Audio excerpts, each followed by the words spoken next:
That is disturbing, specialists say, since ultra-processed food varieties have turned into a significant piece of individuals' weight control plans around the world.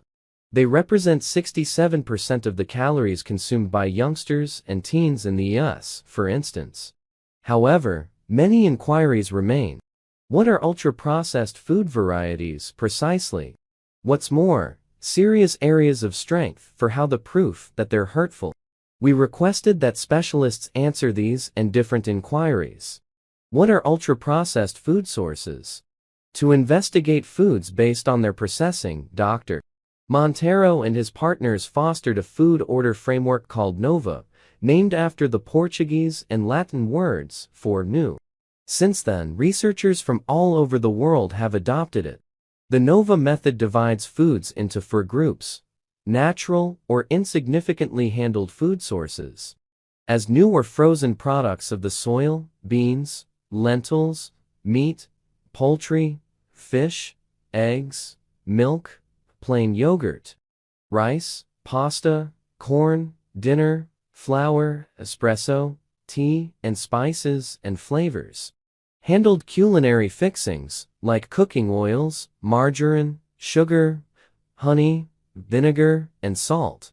Handled food varieties made by consolidating food varieties from Classification 1 with the elements of Classification 2, and safeguarding or altering them with somewhat straightforward strategies like canning, packaging, maturation, and baking. Freshly baked bread, the majority of cheeses, canned vegetables, beans, and fish are all part of this category. These food sources might contain additives that expand timeframe of realistic usability. Ultra-processed food sources made utilizing modern strategies and fixings you wouldn't commonly find in supermarkets, like high-fructose corn syrup, hydrogenated oils, and thought proteins like soy confine. They frequently contain added substances like flavorings, colorings, or emulsifiers to cause them to show up more appealing and attractive. Think soft drinks and caffeinated drinks, chips, confections, seasoned yogurts, margarine, chicken strips, franks, frankfurters, lunch meats, boxed macaroni and cheddar, baby recipes, and most bundled breads, plant milks, meat substitutes, and breakfast cereals. According to Virginia Tech nutrition professor Brenda Davey, if you look at the ingredient list and you see things that you wouldn't use in home cooking, then that's probably an ultra-processed food. The NOVA framework outstandingly doesn't arrange food sources in light of supplements like fat, fiber, nutrients, or minerals.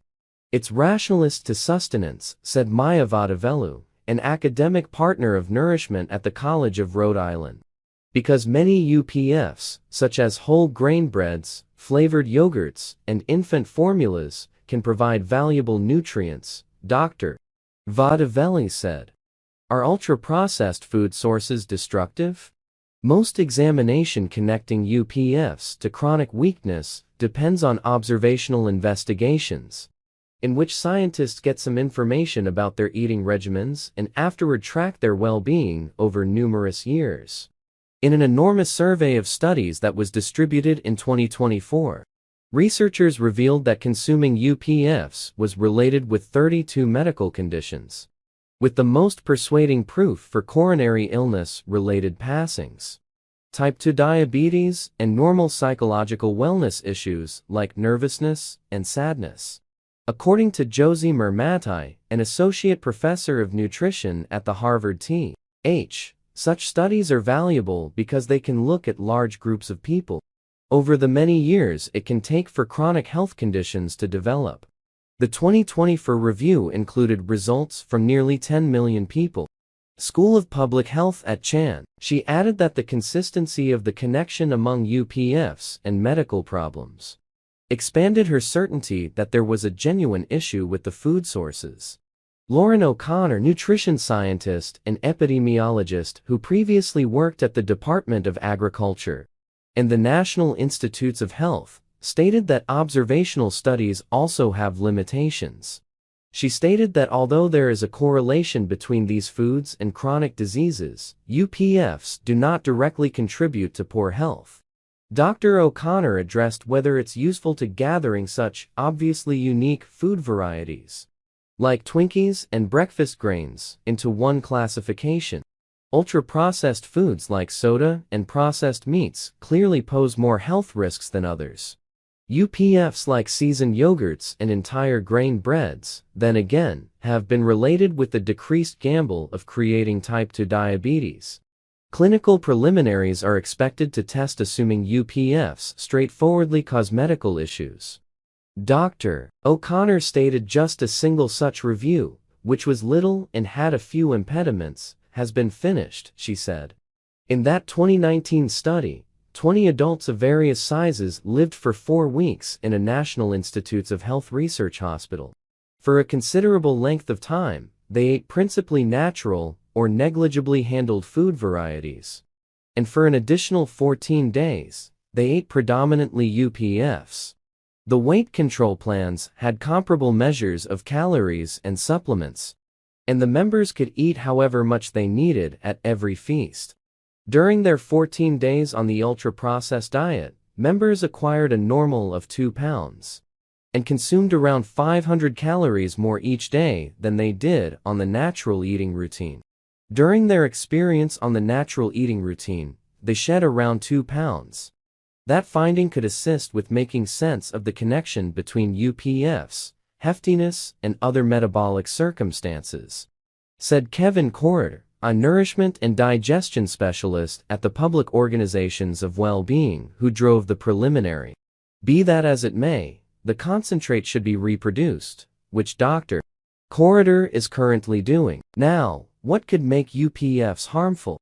There are quite a large number compelling sentiments about why ultra-processed food varieties are unfortunate, Dr. Lobby said. He continued, but there's actually not a lot of rigorous science regarding the nature of those mechanisms. Since UPFs are frequently modest, advantageous, and open, they're likely uprooting better food sources from our eating regimens, Dr. Lobby said. Yet, he and different researchers feel that the food sources could be significantly affecting well-being. They are high in calories, easy to chew, and contain hard-to-resist combinations of carbohydrates, sugars, fats, and salt, making them easy to overeat. Likewise conceivable, coming about glucose spikes might harm corridors or increase irritation. Or that specific food, added substances, or synthetic compounds might impede chemicals, cause a cracked digestive tract, or upset the stomach microbiome. Analysts, including Dr. Lobby and Dr. Davey, are starting to direct little clinical preliminaries that will test a portion of these hypotheses. Such investigations might help distinguish the most unsafe UPFs and even recommend how they might be made better, Dr. Lobby said. In any case, most scientists think there are different ways the food sources are hurting. According to Dr. Rarely in nutrition is there a single factor that fully explains the relationship between foods and some health outcome. Vadavelli said, what would it be advisable for us to do about ultra-processed food varieties? In 2014, Dr. Monteiro composed new dietary rules for Brazil that encouraged individuals to keep away from ultra-processed food varieties. Different nations like Mexico, Israel, and Canada have additionally unequivocally suggested keeping away from or restricting UPFs or exceptionally handled food varieties.